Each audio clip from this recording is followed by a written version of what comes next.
Tonight on the Black Channel. Well, Kamala Harris has finally chosen the new zaddy, and everyone's saying that we're going to all come out and vote for them. Are you excited yet? The Black Channel is live.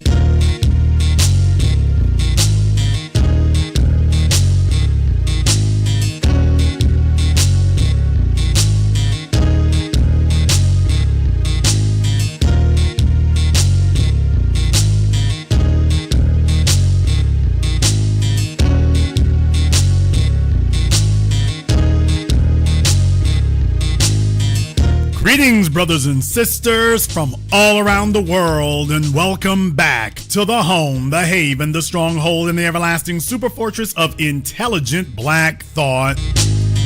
This is the Black Channel, and I am your host, your brother, your humble servant, the voice of Black America, the Black Authority, broadcasting to you live from the only historically black college university of higher education and learning in the cosmos. You are, of course, welcome to join us. And join us you shall, because on tonight's program here, why don't we go ahead and deal with a few things up front here, a little bit of housekeeping to do, because we are the black media. So let's go ahead and take a look into a few things here before I go any further. Just to tell you, to remind you again, it does matter where you get your news and information analysis from here. This was from just last week. If you remembered last weekend, when I had my program about Kamala Harris and Hope Politics, remember, I had a caller, and there were people in the chat room, and they were posting things, and I understand why you were. And there were people who were saying things, and I understand why you were. But I want to give you another reminder about why it matters where you get your information, and most importantly, your analysis from. Remember this phone call? What's on your mind? Man, look, you called it again. As of within a minute of you coming on the air today, there was a leaked campaign video out of the Harris camp. Surprise. And guess who she has picked for a running mate? Well, Shapiro. Shapiro, I'm not going to even let you. You already knew. Okay, but here's my thing. I understand about that. I really do. Mm-hmm. I'm just going to let you all know that until they officially announce it, mm-hmm. just stash that in your back pocket until they officially announce it. So I understand. You think they spinning it? Dude, they just yanked the damn nomination away from Joe Biden. Brother, they just yanked the damn nomination from Joe Biden. He won the delegates. They said, let me get them back. So, right. Yeah, I mean, so that's what I'm saying. Right now, just understand, because like there's some issues about Shapiro. There's some issues going on there. So, not really sure. Like I say, if sexual harassment and all this stuff, we're not really. I'm just saying. Obviously, in my opinion, basically, he's probably the best candidate specifically for where he is, and he's not going to be a threat. He lines up perfectly with her husband. The Obamas obviously got their hands up his back, working his mouth like a puppet. Mm-hmm. So, in my opinion, sure, on paper and everything else, certainly that would work. But what I'm saying is there's a reason why you haven't heard them say anything yet. There's a reason why you didn't see Obama. Everybody talking about, she's going to support, Obama's going to support her. Actually, then you saw what happened. It's like, well, it took him damn near a week to say anything. And with folks saying, he's going to, I'm like, not necessarily. If she don't play ball, that's not really the way that works. So with that being the case, I do understand there's some scuttlebutt. I get it. Oh, Jason, there's been some leaks. I get it. I would just advise you all, I understand, but in these times, because like right now, there are folks talking about Trump may dump Vance. I heard that. I did hear that. If J.D. Vance continues to be a problem, just understand we just pulled Joe Biden. Brother, all bets are off at this point. When Biden got pulled, anything can happen at this point. And that was me last week. I know folks were in the chat room. Oh, Jason, there's a video they put out here and everything. Jason, they already announced it. Jason, you behind. They already announced it. And when folk call me, Jason, it's already coming down, man. They already saying it there. It's okay, we're going over here. They already saying it, Jason. You got to go. And what happened when they called me? I said, I advise caution. I advise patience until they actually say the name. You ain't got a name. Okay. Until they actually say your name, you don't have a name. So keep that in mind. Well, it came down exactly the way I told you all it would there. I advised caution, and it was a good idea to do that because Kamala Harris chose her new zaddy. Now, we're going to go over some of the logistics of it because you need to get the information analysis you can receive absolutely nowhere else. So that's going to be an important thing for you to have there as well. That's going to be an important thing for you to have. All right. She chose Minnesota Governor Tim Walz as her running mate. The guy looks like a fluffier version of Joe Biden. I said that it would be somebody north of Virginia. I was predicting along that East Coast. I was really looking along there because they needed that. However, behind the scenes, there were some other things going on that we're now finding out about. Jason, why wasn't it Josh Shapiro?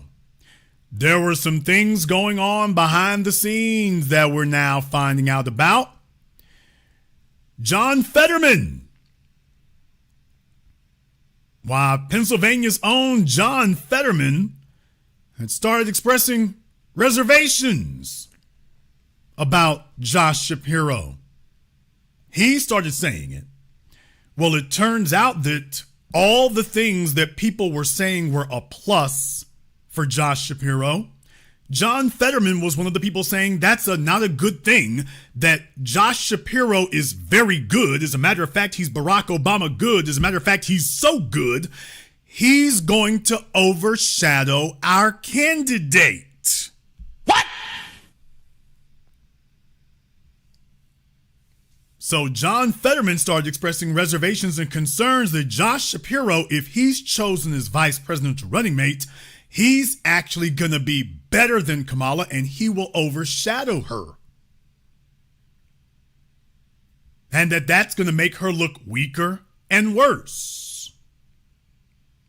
And anybody who's heard Shapiro understands, yeah, that actually had a very good possibility of happening. Very good possibility. That guy's not good. He's very good. So, yeah, that would have been problematic. The Jewish thing maybe didn't help, but their real issue, and I can understand that, is that, by the way, this guy's got, the issue that Fetterman raised was that Josh Shapiro is, quote, ambitious. That was the issue he had. He said that Shapiro is ambitious, and they were concerned that he would be a vice president who would be using every opportunity to amplify himself because it's becoming Lord of the Flies over there in the Democrat Party. It's Lord of the Flies over there.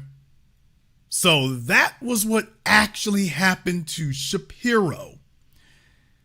He was good. Yeah, he was too good. And now they're saying at the last minute, they scuttled him because they felt he was too good. And they were worried that he would immediately go to work, basically getting himself in line, and he probably would have, quite frankly. So Kamala Harris chooses Tim Walz. She chooses Tim Walz, another guy here who overtly was not very threatening. And there's a whole lot of stuff that's coming out here now, by the way. There's a whole lot of new information that's coming out. Let me go ahead and show you one here in particular, by the way. Fair use. YouTube fair use here from Fox. And it's not really from Fox because they're going to play something here from New York radio. Folks, Nancy Pelosi is coming out and saying it now. They're not saying it behind the scenes anymore. Nancy Pelosi is now coming out and telling people. She's admitting, yeah, it was me. You can see for yourselves. And Democrats have been trying to put on a smile and pretend like it's happy days with Kamala. But after 3 weeks with her, they're losing it. Behind the scenes, it's infighting, backstabbing, like we've never seen before. The orchestrator of the Biden coup, Nancy Pelosi, can't stop trash-talking her ex. I love him so much. I think he's been really a fantastic president of the United States. So I really wanted him to make a decision of a better campaign because they were not facing the fact of what was happening. I've never been that impressed with his political operation. Biden's operation. Yeah, I'm not. I mean, I just haven't been. They won the White House. Bravo. Right? Mm-hmm. But so my concern was... Oh, boy. Let me just go ahead and pause it right there. So you heard her in her own words. I was never really impressed with Biden's political campaign. I mean, yeah, you won the White House and everything, but and then she stopped herself. Well, oh, she hasn't even slid the knife out of his back good yet. The blood hasn't even run cold yet. And she's telling you, yeah, by the way, it was me. Yeah, but if you want to know who it was, by the way, it was me. I did it. I ain't never liked that nigga. I ain't never liked his little campaign. I ain't never been impressed by what they was doing. I told you California got together. I called it before anybody else. By the way, I told you all, California has ganged up on Biden. That's where it's coming from. It's coming from California. And now Nancy Pelosi is just coming out and saying, yeah, it was me. Yeah, it was me. The whole time. Yes, it was. That you want to be mad at somebody? Be mad at me. Yeah, I'm the one did it. Make a decision of a better campaign because they were not facing the fact of what was happening. I've never been that impressed with his political operation. Biden's operation. Yeah, I'm not. I mean, I just haven't been. They won the White House. Bravo. Right? Mm-hmm. But so my concern was this ain't happening. And we have to make a decision for this to happen. And the president has to make the decision for that to happen. I knew what I was doing in the whole thing, not just that show. And what was that? That Donald Trump would never set foot in the White House again. Inside the tent, Biden world shooting right back, calling Nancy out. So let me go ahead and address that right quick. So what you're finding out here is what I told you all. We're finding out more information. I told you all that it might be years. No, it's just going to be a couple of weeks before they start admitting it.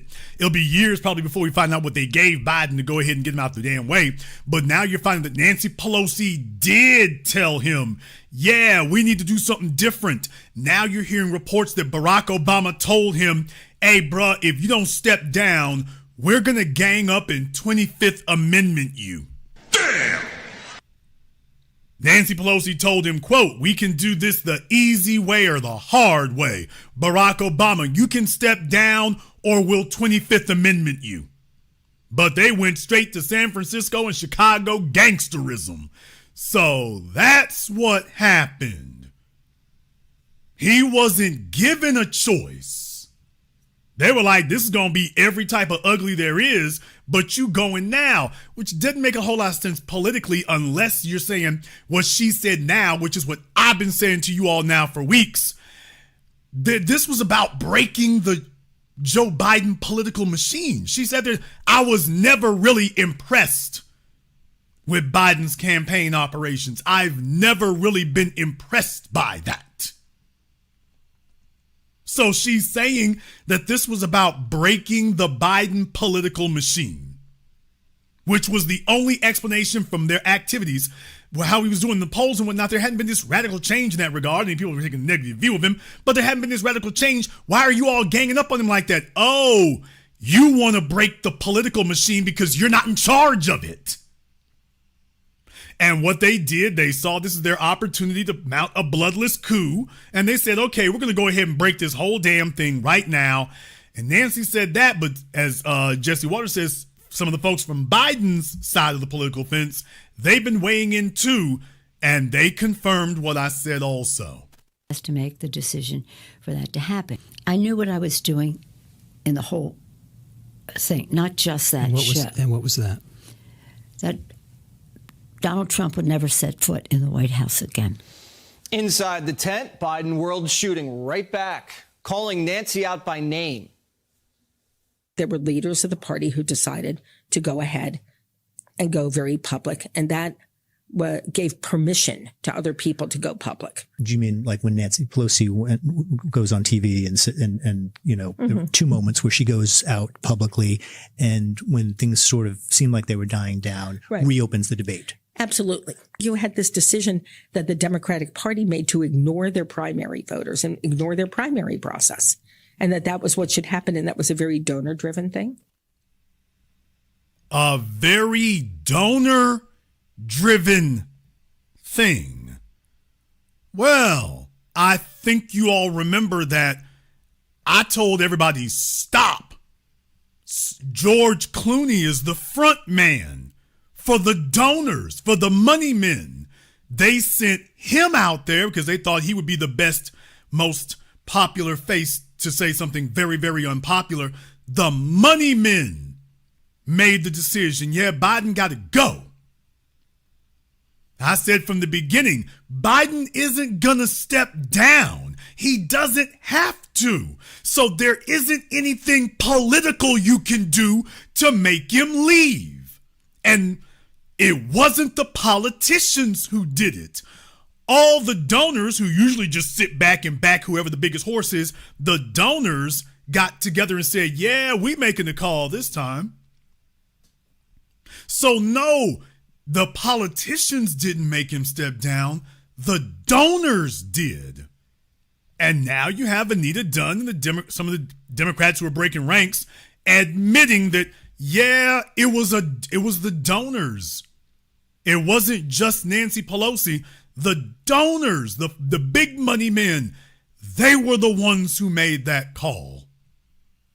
And when I saw that happen, that's why the program said, are the Democrats going to force him to step down? I didn't take, there wasn't any serious threat to him until the money men said, yeah, now we going to gang up on you. When I saw that happen, I was like,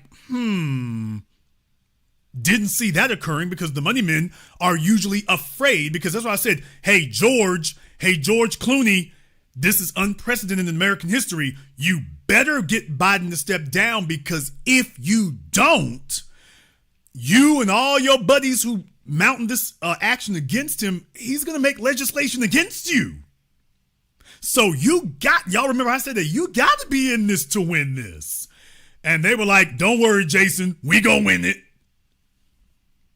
Oh, we got all the chips on our side of the table. We going to win it. So, yeah, that happened. Yeah. Oh, it's the politicians didn't make that call. He would never step down if it was just Nancy Pelosi and Barack Obama. It's like, y'all can't make me go nowhere.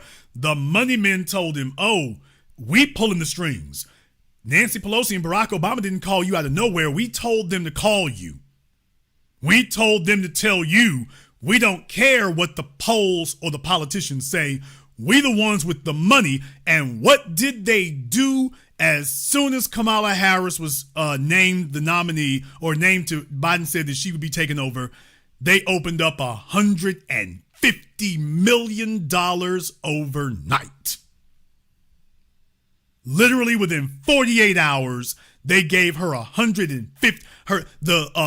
The regular independent people around the country, they gave 100 million. The big money men gave 150 million. So we know exactly where it came from now and exactly who was calling the shots. Gave permission to other people to go public. Do you mean like when Nancy Pelosi goes on TV and you know, there were two moments where she goes out publicly and when things sort of seemed like they were dying down, reopens the debate? Absolutely. You had this decision that the Democratic Party made to ignore their primary voters and ignore their primary process, and that was what should happen, and that was a very donor-driven thing. Nancy's guilty conscience is starting to kick in, and she's losing sleep over it. You think your relationship will be there I hope so. I pray so. I cry so. You worry about I it? lose sleep on it. Yeah. You think he's angry at you? You think he's angry at you? I don't know. We haven't had a conversation. Aw. Trump? Yeah, buddy. She like, I ain't talked to Joe. I talked to George Clooney, though. Damn! Yeah, she said, I ain't talked to Joe since then, but I've talked to George Clooney. And George Clooney and the rest of them men who gave my husband all them stocks and bonds we cashing out on. Yeah, buddy. And by the way, y'all can actually look that one up. There's an interview with New York Radio Hour. You can look it up on YouTube. It's actually there. It doesn't have very many views, by the way. So that interview is flying way below the radar. Way below the radar. So it doesn't have a bunch of views on it, but you can actually look it up on YouTube. It's there. It's there if you want to see it. But in any case, yeah, buddy. Oh, man, the fix was all the way in. The fix has been all the way in. Just everybody said, if you're going to take down the president, we all got to get together and gang up on him. We're all going to have to do it. And that's exactly what they did. And then they said, when we get done doing it, we're going to have to kick the money in. We're going to have to kick the money in. And that's exactly what they did there. But here's the issue. The issue is a lot of people are very, very much convinced that this is not a great idea. A lot of people are very convinced of something I've been saying since the very beginning. I've been saying it all along, which is that, boy, first Donald Trump picked J.D. Vance. J.D. Vance, who doesn't bring anything new to the table. He just doubles down on what Trump already has. So instead of the Democrats choosing Shapiro or somebody who could bring something to the table that Kamala Harris doesn't have, they just chosen a San Francisco liberal who happens to live in Minnesota. Tim Walz doesn't appeal to anything outside the Democratic Party. So what that really shows is they don't have a lot of confidence that she can hold the base. So they've grabbed a guy who really locks in with the base, at least to the extent he does. It's not like he's some power broker. He's known to Nancy Pelosi and friends, but it's not like he's a power broker or anything. You all do know that Barack Obama's best buddy, Eric Holder, former Attorney General, you do know that he was the one in charge of the VP choosing process, right? What? For those of you who don't know, it was Eric Holder who was in charge of the selection process for vice president. Now, just last week, I showed you all David Plouffe, Barack Obama's former campaign manager. He is now a part of Kamala Harris's presidential campaign. Remember, Barack Obama withheld his endorsement for almost a week.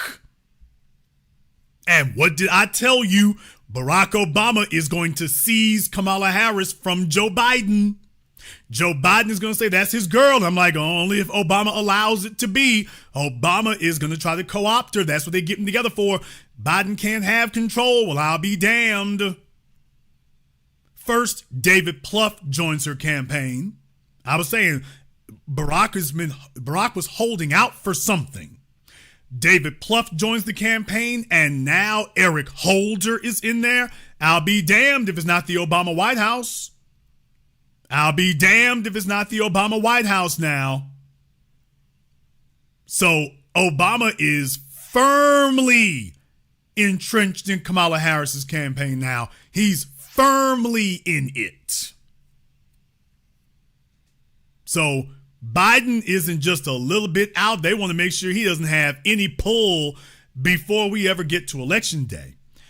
Not that I'm adamant that they actually want this to succeed, because I've always said the whole Jerome Powell, the Fed chairman, and what he's done with interest rates has done nothing but hurt Biden the entire time. And I've always said that, wow, looks like they don't want Biden to get reelected. And I'm not the only one who's thought that or been saying that. There are other folks out there who say this VP pick goes along the same lines.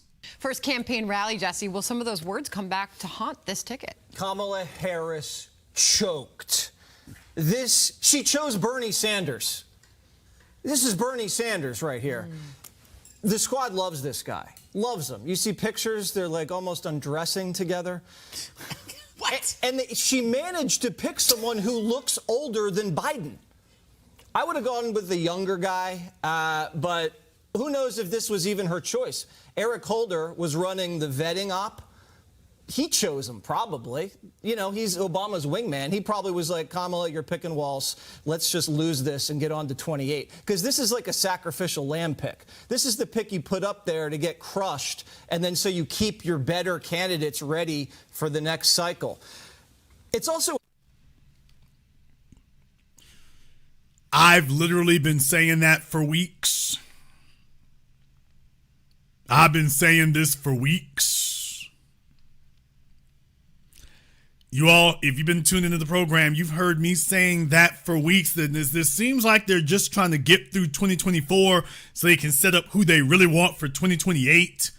Because Kamala Harris is Biden's girl, and do they really trust her to stay on code once she gets to the White House?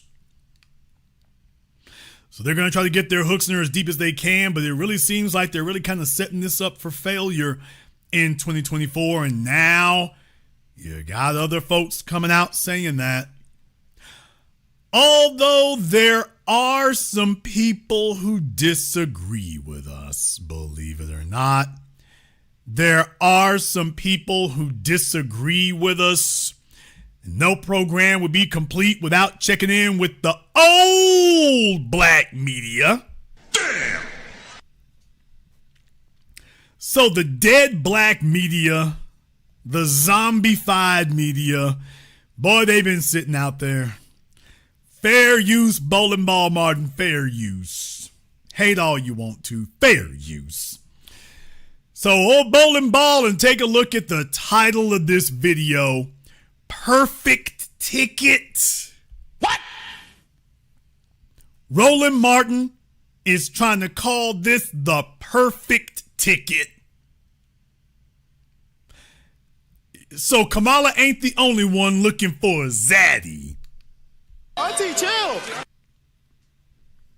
Roland Martin is, as soon as it happened, there he goes. So glad he has a picture of a chair on his shirt because he needs to sit the hell down. But Roland Martin wants to tell you all that this is the perfect ticket. We have seen quite an impressive rollout in the past 2 weeks. When you look at this here, this was held closely to the vest. There were no leaks. This was, the video was a leak. Actually, that was, and I think that's part of the reason why they did the pivot that they did. But all right, Roland, you're messing up already. The Harris campaign has been clicking on all cylinders since they... It's not clicking on all cylinders. It's hitting and firing on all cylinders, Roland. You should know, but the way your 1986 Volkswagen Beetle backfires all the time. What? Anyway. The Harris campaign has been clicking on all cylinders since Joe Biden announced he was stepping down. He was not seeking re-election. The campaign has also announced that after all today, they've already raised close to $20 million since announcing this pick as well.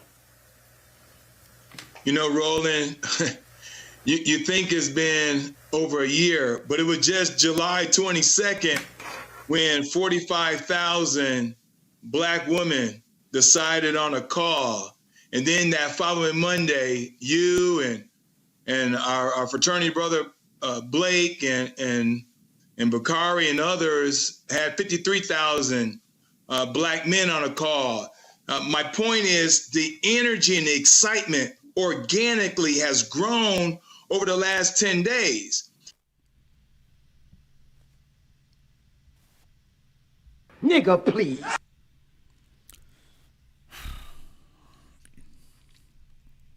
So let the gaslighting begin here. All right, first of all, I would be remiss if I did not remind you all about the boule paddle back there behind this fella. I would be remiss if I did not remind you all of that. The boule butt smacker back there. So I just couldn't help but notice that it is prominently featured. So just in case you are a fellow who wants to get his paddling on, they are prepared and ready over there with the Divine Nine. So in any case, they are trying to convince you all that we are rip-roaring and ready to go. And cannot wait for an opportunity to jump out there. And no less than National Public Radio wants to let us all know that, by the way, they are here to give us permission. Oh, yes. From the article here itself, they're here to give us permission. Walz and legions of dudes want to give men permission to vote Democrat. What the hell? What the hell? This is as of yesterday. When Vice President Harris introduced her running mate, Minnesota Governor Tim Walz, to the nation this week, she ran through his biography: dad, military member, high school football coach, teacher, but lingered on one particular story about his time teaching and coaching. Coach Walz was approached by a student in his social studies class, Harris said. The young man was one of the first openly gay students at the school and was hoping to start a gay-straight alliance.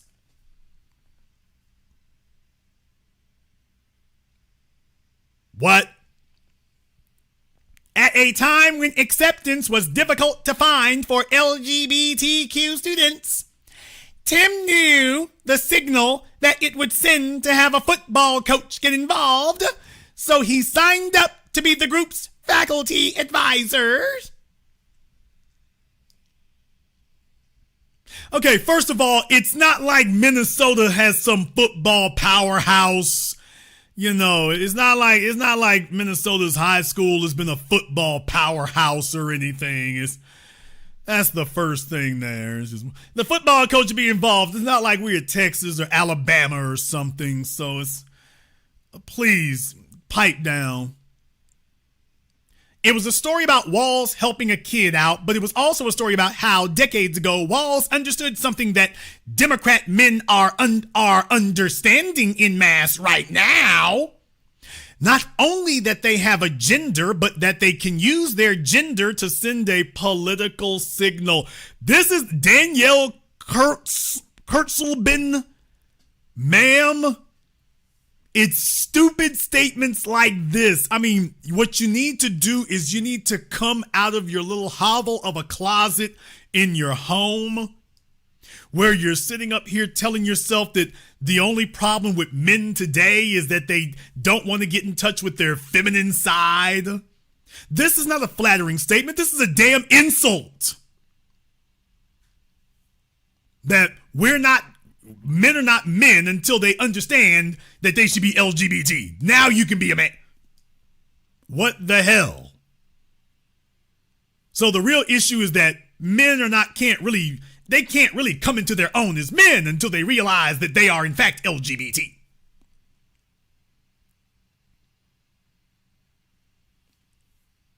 So with operatives like her writing articles like this, yeah, there's a reason you're struggling. There have been a remarkable trend since Kamala Harris ascended to the top of the Democratic ticket, reaching out to men voters as men. There's White Dudes for Harris, which held a recent organizing call, plus other virtual meetups from groups including Win with Black Men, Men for Harris, and Dads for Kamala. Often, gender-specific organizing is aimed at women. Think Moms Demand Action, Moms for Liberty, or Women for Trump. And indeed, there have been an array of Harris organizing calls aimed at different groups of women. But men as a group vote substantially more Republican than women. And men continue to be a big part of Donald Trump's base. Indeed, the GOP, and particularly Trump's GOP, has made itself the party of overt displays of masculinity. So Democrats have been considering for years how to pull men to their side. Let me explain something to you. Tim Tampons in the boys' bathroom Walz. What? Is nobody's epitome of masculinity. If you're a female who has lived a very sheltered life and your dad was out there planting roses in the garden, you might think that's masculinity. Yeah, that Tim Walz is, nobody's looking at him as the alpha male of anything except desperate former housewife writers at NPR.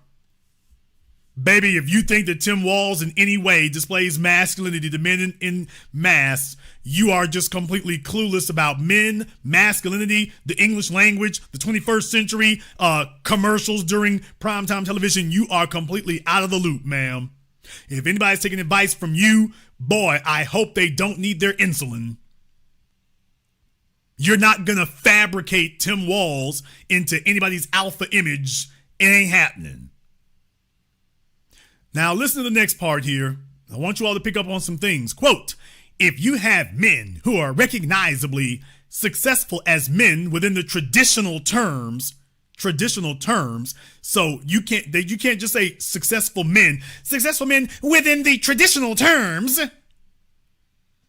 as if there are different branches of successful men. There's only one. It's cut and dry. You made it or you don't. We don't give participation trophies over here. That's what it means to be a man. You won or you don't. You don't want somebody telling you you won if you didn't, and you don't want a participation trophy. You want to prove yourself to the other men or you don't qualify. Some single parent sitting up here wanting to coddle themselves. Well, it doesn't matter if my son didn't win.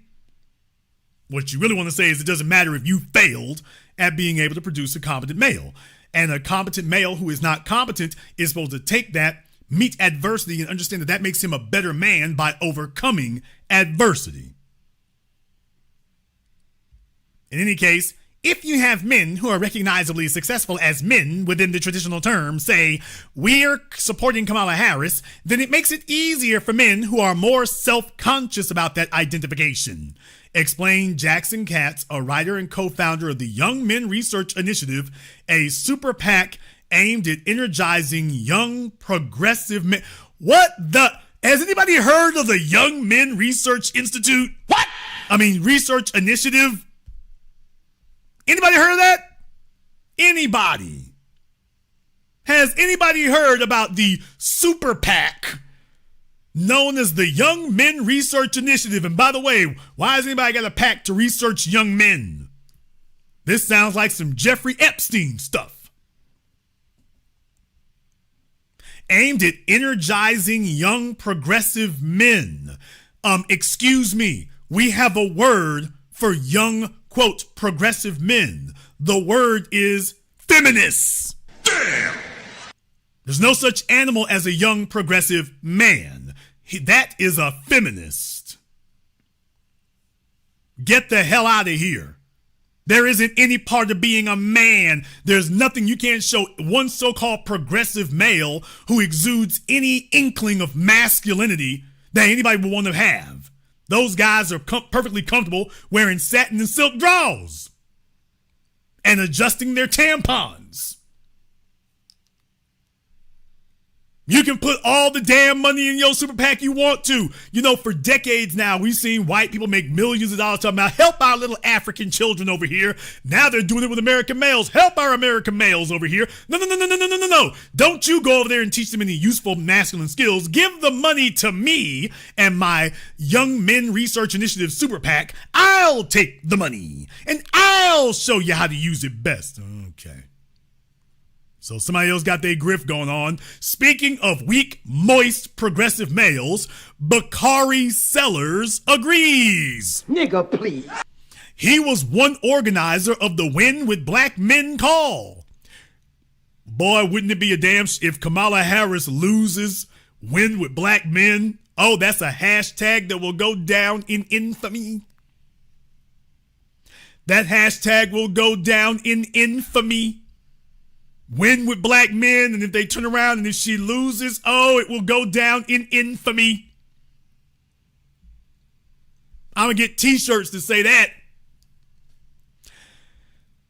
Bakari Sellers agrees. He was one organizer of the Win with Black Men call. Quote, the power of being able to go back to your barber shop and say,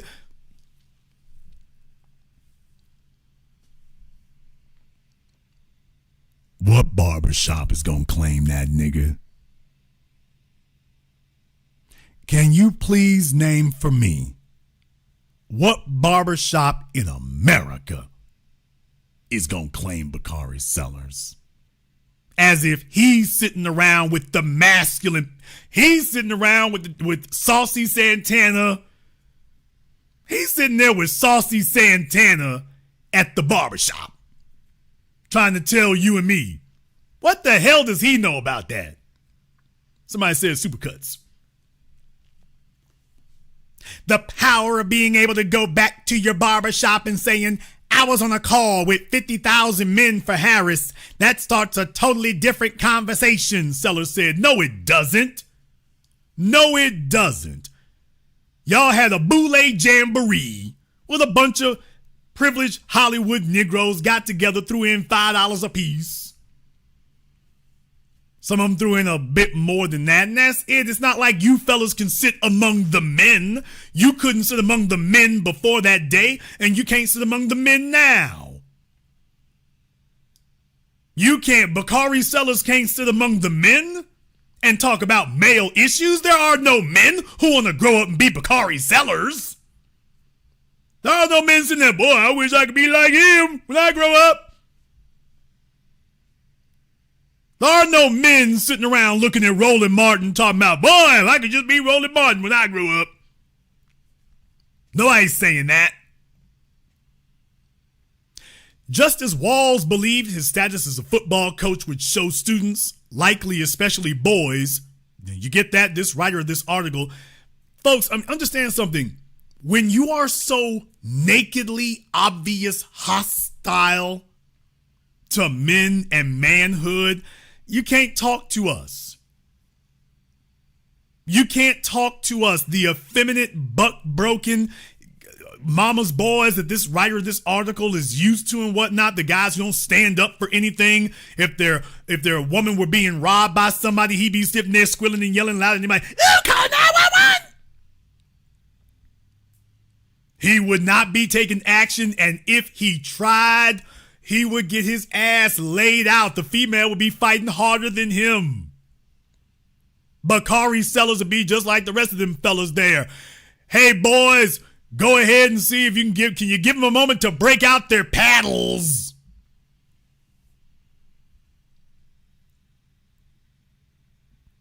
Can y'all imagine Roland Martin's little short Quasimodo ass trying to fight somebody? He's just sitting there windmilling them little turkey drumstick stump arms.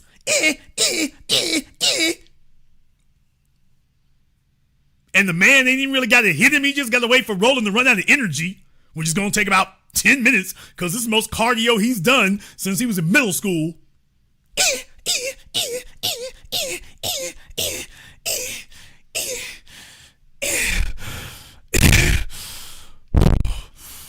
Oh man. You ain't down yet? You still standing? Oh, man. Oh, what am I going to do? Baby. I hope you can. Oh, I hope you can throw some punches of your own, because I'm wild over here. Oh, good Lord. Alpha. I'm an alpha man, but oh, baby, I wasn't ready for this. Can y'all imagine that? Roland Martin, 10 seconds of windmilling. Talking about he's a progressive male. Yeah, baby, you're going to have to get your own abortion. You're also going to have to whoop your own ass because these niggas ain't going to do it.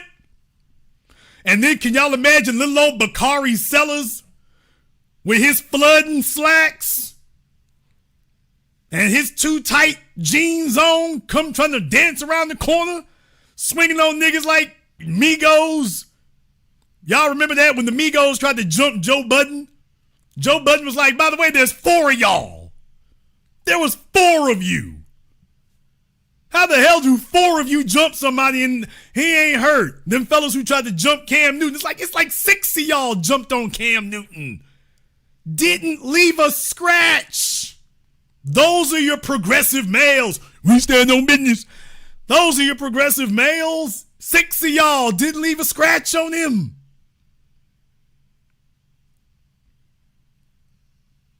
Roland Martin, the most violent he'll ever be, is standing in the line at Popeyes. How the hell that's gonna work? What the hell is Bakari Sellers gonna do when the goons run up on you? What is he gonna do?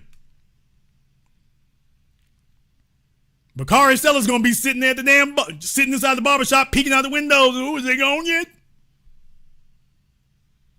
This is what happens when you choose jokes who have no respect among the men and try to hold them up as some paragon. Nobody's sitting up here talking about, ooh, boy, them alpha males over there. It goes on to say here that just as Walz believed his status as a football coach would show students, likely especially boys, that it was okay to support a gay peer, organizers hope that these groups help show men that they won't be alone in supporting a Democratic woman of color. Indeed, Walz himself, days before becoming the Democratic VP nominee, emphasized Harris's gender and race on the White Dudes for Harris call while taking aim at Trump. Quote, how often in 100 days do you get to do something that's going to impact generations to come? And how often in the world do you make that bastard wake up afterwards and know that a black woman kicked his ass and sent him on the road, Walz said. Folks, call me skeptical. I don't think that's a winning campaign slogan. Hey, all my white brothers, vote for me so this black woman can kick another white man's ass. What? Am I just slow, or does that seem like the antithesis of a winning slogan? Hey, white guys, vote for the black woman so she can kick this unapologetically white man's ass over. Really? That was his slogan for her? Hey, white dudes for Kamala Harris, help me get this black woman here to kick this white man's ass all the way back to New York. Yeah, let me open my wallet. By the way, that little thing didn't take in that much money, but I'm like, yeah, when you're out there, when that's the pep talk, that was the pep talk he gave the white guys. Kamala Harris should have reached over there. Hey, nigga, let me yank the cord on this damn Zoom call. Kamala, what are you doing? She's sitting there hitting the end button. Yeah, this Zoom call is over. What the hell are you doing, Tim? What the hell is Tim doing? Why are you telling them anything about race or whatever? You should just tell them about, hey, just come and vote me. By the way, you know she black, right?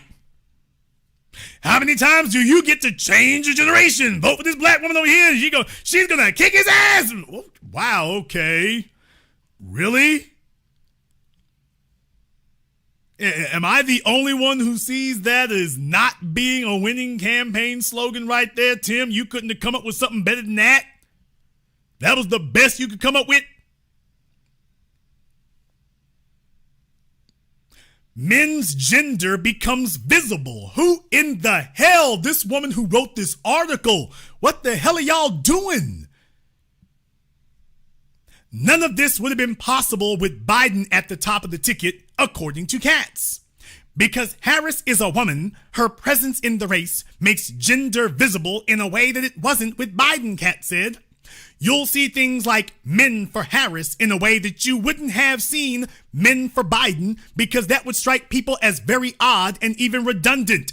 Excuse me, men for Harris is odd too.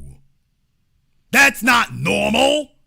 Men for Harris, that's odd as hell. Can't you just be a voter? How does you being a man make it better? Except with some San Francisco or Northeastern liberal feminist who has a problem with men and says, you need to support us and give me my alimony.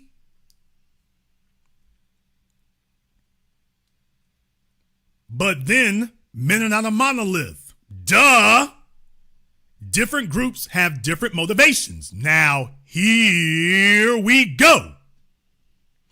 For example, Bakari Sellers, said that black men feel a particular duty to show up for Harris. Nigga, please. What? See, this is what happens when black males go searching for a white benefactor. They just say the craziest stuff that these little old white female trust fund babies want to hear. They just say crazy things because they know them folk want to hear it.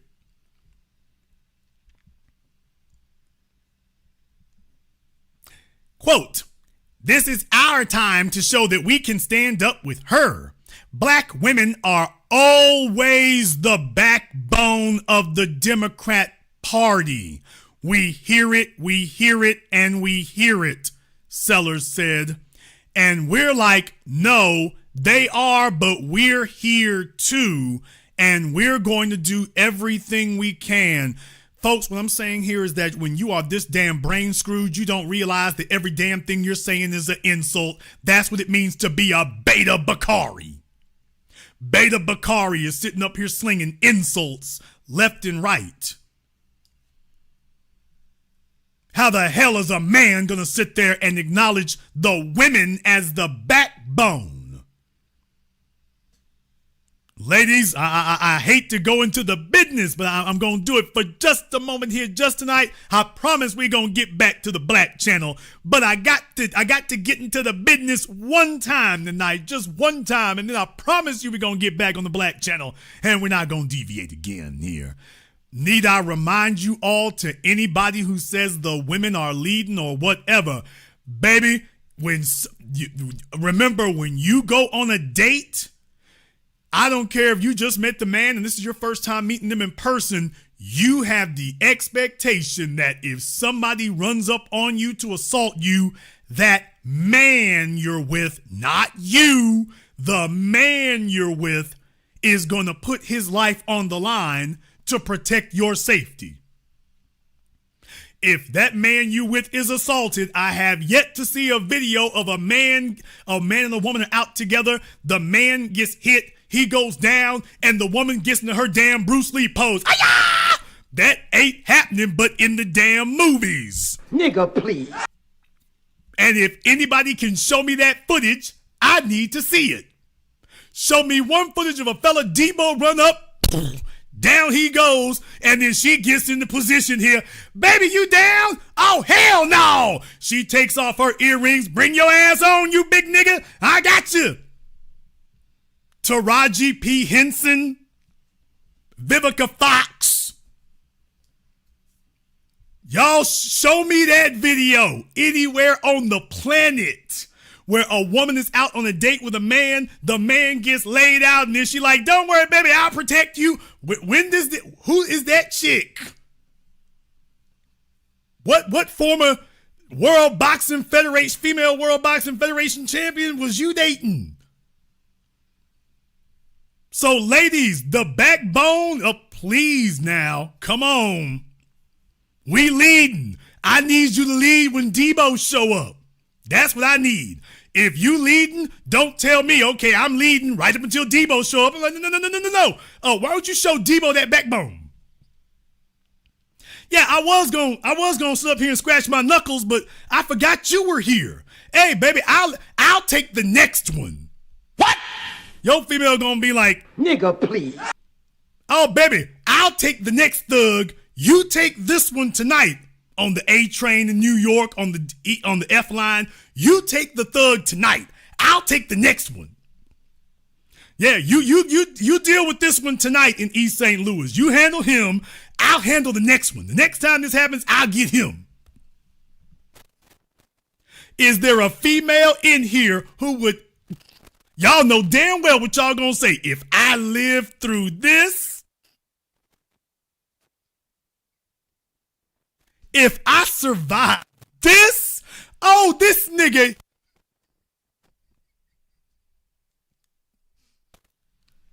Man, the fellas, if you got daughters, she like, nigga, if I live through this, If I survive this experience, I'm whooping your ass and never calling you again. It's the only nigga ass I'm whooping tonight is yours.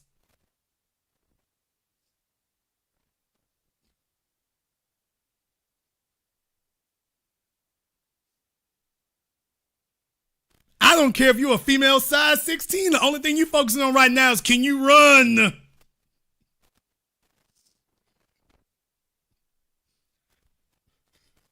Either that or you're going to be like, damn, whoever Debo, you're going to grab Debo's arm and say, damn, Debo, I should have been with you the whole damn time. Whoop this nigga ass.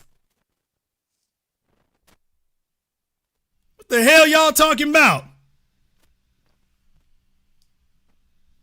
So, ladies, all I'm going to say tonight is, by the way, I don't care if you just met that man for the first time that night. When you go on a date, you have the assumption and expectation that if a life or death situation jumps off, that man is going to stand in front of bullets for you.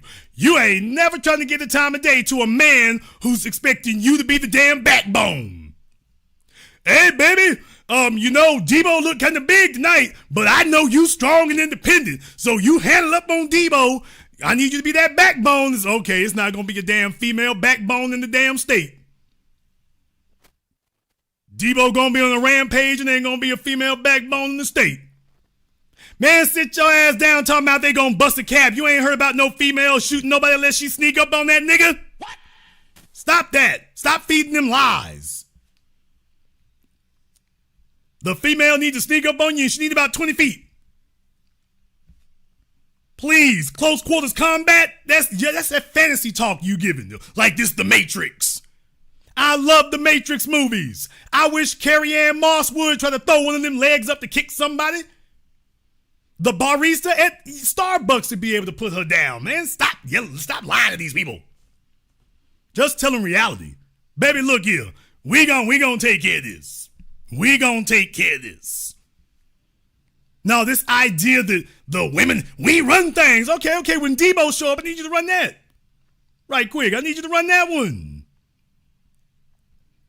All I'm saying is all my life, I ain't never seen no female stand up to be my backbone when Debo show up. I'm like, okay, well, Jason, you got the backbone. Okay, I thought you was the backbone of the party and the backbone of the house and the backbone of the community. No. We need your backbone. No. My backbone kind of sore right now. Can you handle this? Don't let these folks up here and get you messed up in the alleyway somewhere. Believing a bunch of nonsense.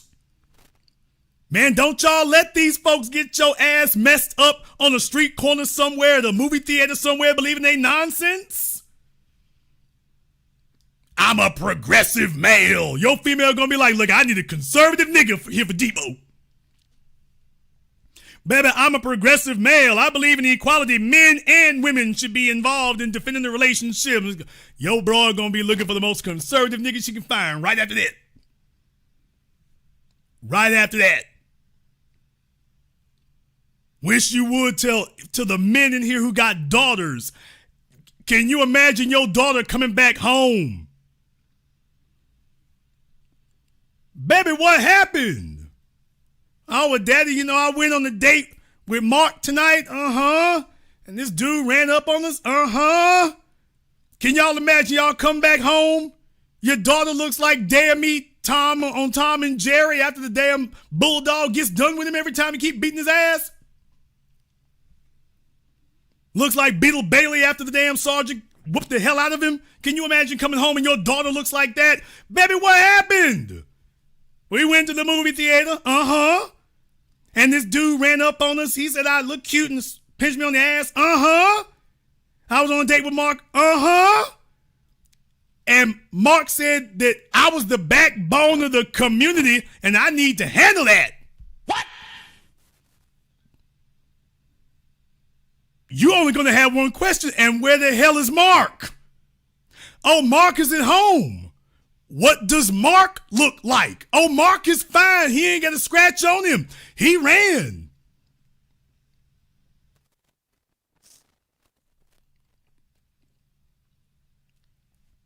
Can you, to the men in here who are fathers with daughters or like myself, an uncle with nieces, can you imagine that?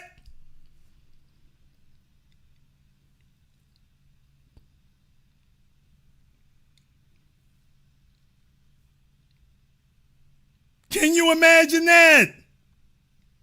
Your daughter is sitting here with damn me hematomas, and he's like, well, where the hell is your date? Where the young man you was on the date with? Oh, he ran. Ran?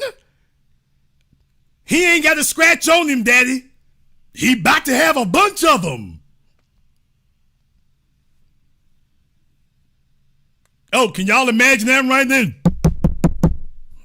Oh, baby, well, sit down here. Put this ice pack on top of your damn head.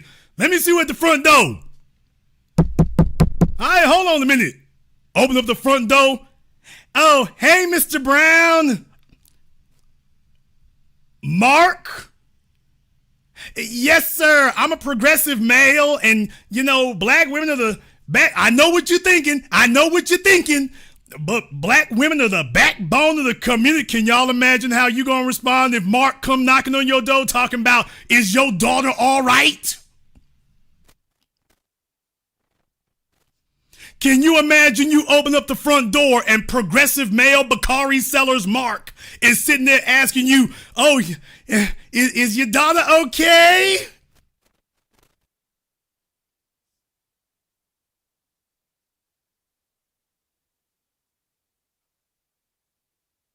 Yeah, when Debo had her backed up against the wall, I said, damn, she looked like she in trouble.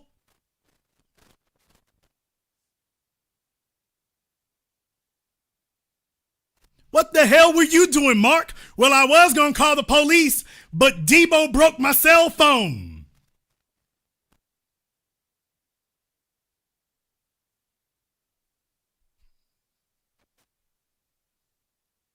I figured there might be some trouble. I thought your daughter was okay when she stopped screaming. Mark, I was unconscious. Oh, I thought you got the better of him. I didn't know I was around the corner running, but when I heard you stop screaming, I thought that backbone kicked in, and you was. Oh, I thought you had him. When I heard you stop screaming, I thought you had him. I don't care, male or female, for every man and every woman sitting here right now. If you got a daughter, and I'll be damned, what you gonna think if Mark comes up to your front door? Oh yeah, I left your daughter at the theater when Debo ran up. Is she all right? Can you imagine that?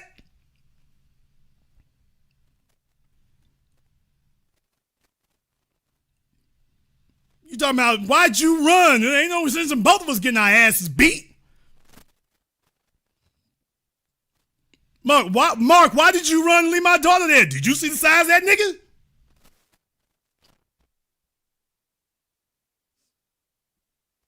That was a big ass nigga, Mr. Brown. I ain't Superman. And besides, she's the backbone of the community. You be like, little nigga, this is the last time you gonna see her backbone or any damn thing else. So I just wanted to take that little detour to go ahead and set to rest that backbone thing. Okay, baby, if you gonna be the backbone when Debo roll up, I need you to do that backbone thing. I don't give a damn who the man is. You walking down the damn street with her, Debo run up, and then you smack her on the back. All right, baby, get him. She's like, what? Yeah, baby, backbone. The Democrats told me that. She's like, man, if you don't quit listening to them damn bastards. What in the chat when you say, sprinkle, sprinkle? Sprinkle, sprinkle. All right, you can listen to Bakari Sellers if you want to. You're going to get a Bakari butt whooping.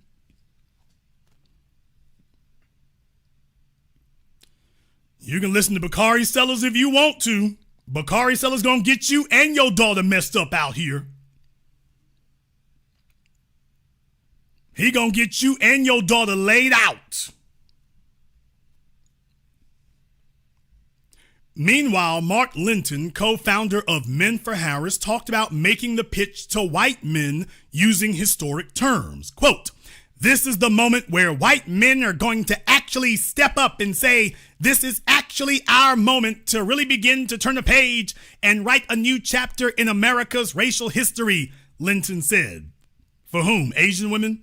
Across all these groups, though, it's clear that participants are thinking hard about their own identities, too. So you don't know who the hell you are? This is for confused males. We're here not only because we're reimagining politics or reimagining the White House, but we're reimagining what it means to be a dad, said Mohan Sivaloganathan on a Dads for Kamala call. Quote, and we're retiring that tired stereotype of the dad who yells for everything but stands up for nothing. Okay, well, self-hating beta male bastards, stand up. That's Kamala Harris's voter base. A bunch of coffee latte sipping, getting their pedicure, mani and petties. That's them. Grab your tampons, boys. We're voting for Kamala. Who the hell put this together? The perfect ticket, Roland? But then again, you hanging out with niggas who literally got paddles on the damn wall. What? Maybe you can explain to me which version of masculinity this is. The perfect ticket. And I'm just trying to figure out which one of you fellas is so eager to join the fraternity you ready to get paddled.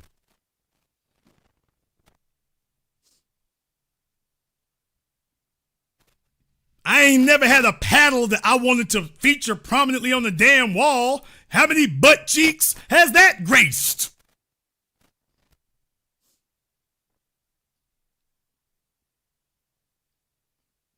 I'm just curious how many butt prints you'll be able to take off of that thing. Call the CSI people. How many initiations has that paddle made an appearance at? If this is what you got to be to vote for Kamala Harris as a man, look here. Couch 2024, 25, 28 to infinity. What the hell, people? So you black men are gonna get real excited now. Excited for what? What the hell? This don't make no damn sense.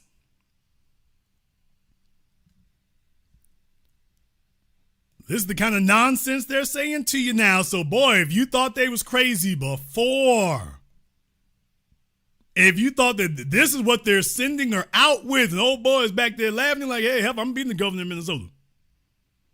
I don't know where you gonna be. I'm gonna be there. Little old Kamala's trying to roll with it. I'm like, oh, man, you didn't hear this? Did you hear anything these men said? That wasn't no damn compliment. Gonna have a bunch of fellas showing up wearing pink and paisley, men for Kamala. What kind of men we talking about? Coming through the damn door singing YMCA? Handing out Freddie Mercury CDs? What is this?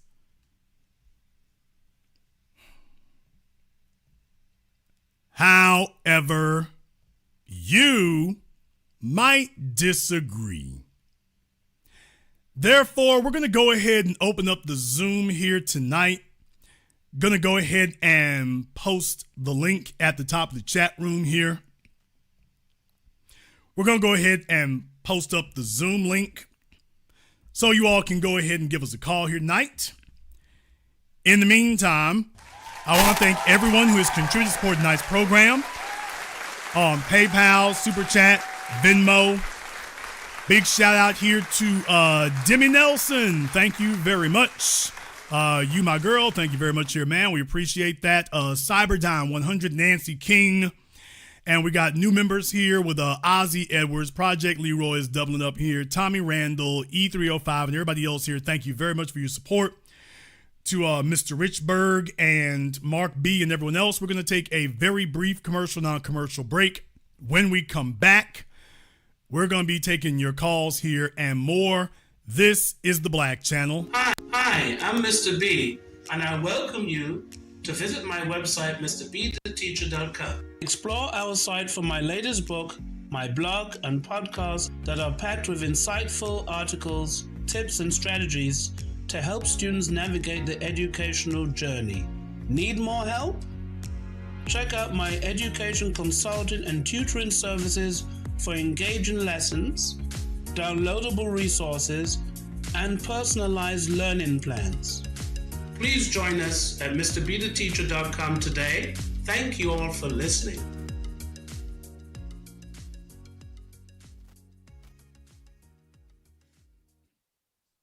A white supremacist assassin seeks revenge. Corrupt FBI agents with evil intentions. Dangerous black collaborators dedicated to treason. Occam Jeffers must defeat them all and somehow survive. One misstep and he's a dead man. Join Occam Jeffers as he looks the devil in his blue eyes and tells him, Black First. A sequel to the underground hit War of the Heart, Spirit of 1811 Publishing presents God Love Us, on sale at Amazon.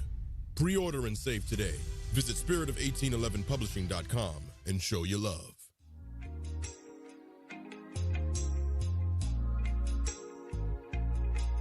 Order yours today to experience all the benefits of Ash Kickin' Body Butter. With skin so smooth and soft, you'll thank us for it. Shop Ash Kickin' online. That's ASHKICKIN.com.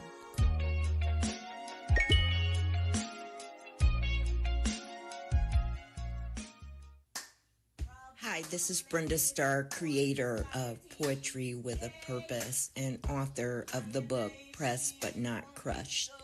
Pressed But Not Crushed is an anthology of political poems that address current and historical issues in American descendants of slave population and African American population.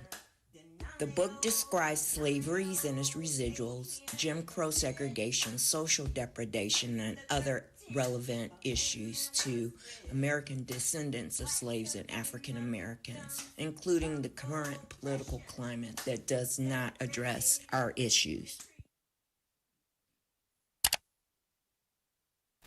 This is the Black Channel. I am your host, your brother, your humble servant, the Black Authority. Very glad to be with you all here this evening. And if you wish to call in, the link for our Zoom there is at the top of the chat room. You are welcome to join us. For the last decade and a half, we have been using Blog Talk, but as I mentioned here before in previous programs, we're moving away from that because the service has just become so spotty and it's become so difficult, and it's kind of redundant at this point. But definitely, you still have a way. You still have the other means to go ahead and contact us, and it's available to anybody. If you're listening to this live online, there's no reason you can't do that. I am not going to turn the camera on necessarily for those of you who are on Zoom, so you don't have to worry about that. But I do require you to be on camera just so we can make sure we don't have any trolling issues or anything like that. But that doesn't mean I'm going to show it to everybody else. So definitely, like we've been doing here for the past couple of weeks, you are certainly invited to go ahead and give us a call on that. Let me go ahead and see if I can get Agnes up here on Zoom. See if we can go ahead and bring them in. And by the way, if you're going to be on Zoom, please make sure you're ready for that. All right, let's go ahead and speak to Agnes. What's on your mind? I just wanted to express some concern about what's going on here. And I see that the Democrat Party is really, they're really out of touch. Okay. That Kamala Harris is the new slave master now. And she's buck breaking the Black DNC shills. And what we're seeing now is they're having those guys kowtow to her, literally and figuratively. And this is the way that she acted as prosecutor, dealing with Black male that she put in jail. And she's running the same playbook. And it's disgusting. And when these guys literally handed their balls to the Democratic Party and said, hey, here's my manhood. This is what happened. Okay? And they think that, regular folks are going to go for this. And this is a surefire way to ensure that most Black folk, we're going to sit on this couch, and the few Black folks who decide to vote based on whatever they want to, look, they're going to vote for Trump after this, because I don't know of any red-blooded Black man who's going to just co-sign off of this bull. Well, what this shows you is the danger of living in an echo chamber. That's the danger it shows you when all you have around you are people who think what you're thinking and saying what you're saying. The other issue that this shows is that this is Obama's White House. This is his political operation. As I told you all here for the last few weeks, they're doing a repeat of what worked for him. Please remember, this worked for him, remember?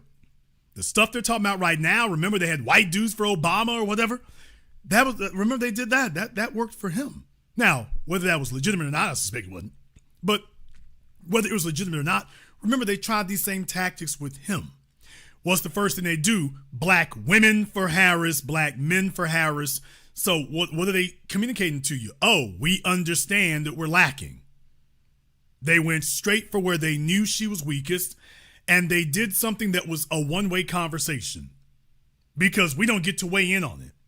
And they're going to try to tell you that because they had allegedly 50,000 people on a Zoom call, and it wasn't 50,000 people simultaneously, but anyway, because they had 50,000 people on the Zoom call or at various points, that proves she's got Black support without any questioning of it. No follow-up, no anything. Also, remember, she's not taking any questions right now. She hasn't done a single press conference. She hasn't done a single interview. She's taken no questions. If that doesn't telegraph to you how weak they see it is, I don't know what will. Meanwhile, Trump is talking to anybody and everybody who'll speak right now. And I'm not saying I'm voting for Trump because I'm not. However, he's doing that deliberately to show a difference.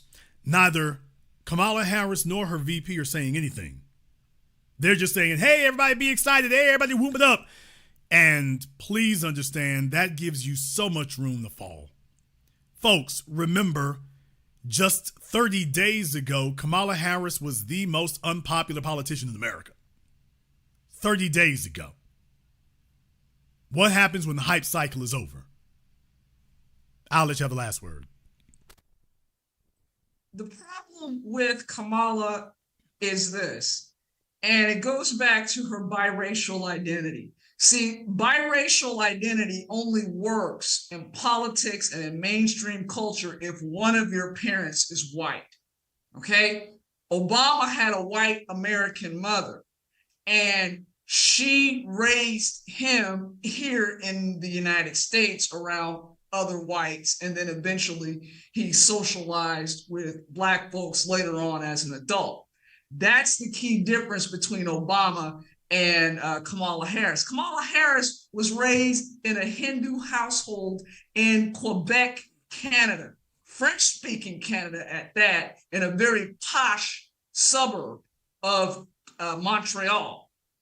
That's the world of difference. Then on top of that, look, she is weak, and everybody knows that she's weak. The fact that she's not going out and at least saying something, defending her record as VP, and at least putting policies on the table where she says, well, this didn't work out while I'm VP. I can put something on the table while I'm running for president, even if she has a short period of time to get her stuff together. What she's going to do at the convention, she pulls this at the convention, it's over, because people see already right through this nonsense. And it's like, well, if she can't speak on policies as vice president running for president, then I know she doesn't have anything as president, and I'm not going to vote for an indecisive, weak person who won't even stand up for who she is. Thank you very much for giving us a call tonight. By the way, you know, when they're talking about the white dudes for Kamala Harris and this, that, and the other, do you all know who you haven't heard? Have you all heard about Latinos for Harris? What? I'm just saying. I think some folks are making all kinds of assumptions, or at least they want you to believe that on the front end before they pull the rug on you on the back end. But by the way, I'm still waiting for Asians for Kamala and Latinos for Kamala, and how you can go to them and say, hey, we need to put this black woman in the White House. I want to see how well that flies in California. I'm just curious how well and how far that's going to fly in California. I think that's going to be a tough sell. I think you're kind of overselling your nonsense at this point here. I'm hearing some deafening silence from other areas there. Deafening silence in other areas. Let's go ahead and see if we can get Shamari here on Zoom. Shamari, let me go ahead and get you to get everything together here. I'm not really sure why that is happening. But Shamari, not really sure why your camera's not on or whatever, but I need you to go ahead and get that taken care of for me. Or permanent vacation, we can do that too. So understand, folks, definitely I want you to use Zoom. I'm not going to put you on the screen there, but I do need you to make sure you have camera and microphone turned on just so we make sure we don't have any trolling issues. All right, I got Michael here on Zoom. We've tried this before. Hopefully this works out a bit better. Hopefully it works out a bit better. So we're waiting for your audio here first, Michael. Your audio hasn't started yet. It doesn't look like it. Says it's still trying to connect it. So I hope this works out better than it did last time. This newfangled technology. I hope it works out better than it did before. Okay, it says that you're having issues with your audio there, Michael. Not really sure why that's happening, brother. Wait a minute. All right, there you go. You got some audio now. Okay. Okay, turn off your YouTube, sir. There we go. All right. So, Jason, how you doing? Thanks for having me up. Damn, it's a delay. Okay, so the thing is, I just don't understand how we have this group of people telling us who to accept as one of us. Kamala Harris, basically her lineage, she doesn't have any of the experiences that someone like Fannie Lou Hamer or Ida B. Wells or my grandmother or your grandmother has had. He might have had some experiences with black people, Howard and joining AKA, but again, I'm a member of Phi Beta Sigma, and in my chapter we have both white and in my chapter, but they would never consider themselves black. And it's just time for us to delineate ourselves with people who are cosplaying as us. It just sickens me to my stomach when I see her down at Atlanta and putting on this phony southern accent. You know what I'm saying? Trying to act like she's like one of us. She doesn't talk like that. And for us to have these comedians like Ricky Smiley and Pierre coming and trying to, just downgrade us as black men in particular for not accepting her, we reject you all. You all don't speak for black men. Well, Kamala Harris has not shown a bunch of black history. I think in her case, she's had some black sexual experiences. So that's a kind of a colonizer, interaction. But as far as having the history and whatnot, there's a reason why they're not letting her say anything, because they know the second she starts speaking, it's going to remind people of everything they didn't like. So she's in a very fragile position. They're going to try to milk this and run it as long as they can before reality comes into view. And then I guess they're hoping that she'll have enough money and enough of a lead time to be able to, hopefully, even if it's ugly, slither her way beyond that. So they're trying to do some improvisation of Obama's strategy, what worked for him to get to the White House. The problem is she's not cool enough She doesn't have the street credibility. She doesn't have the credentials. And Obama could sit and talk to black people without making a fool of himself. Kamala has demonstrated she can't. And even to the extent that Obama was a bit awkward, he had Michelle. Kamala got Doug. Now, he may be a fine, upstanding citizen, but Doug is not a value-added asset. He just isn't. Thank you very much for giving us a call tonight. We appreciate that.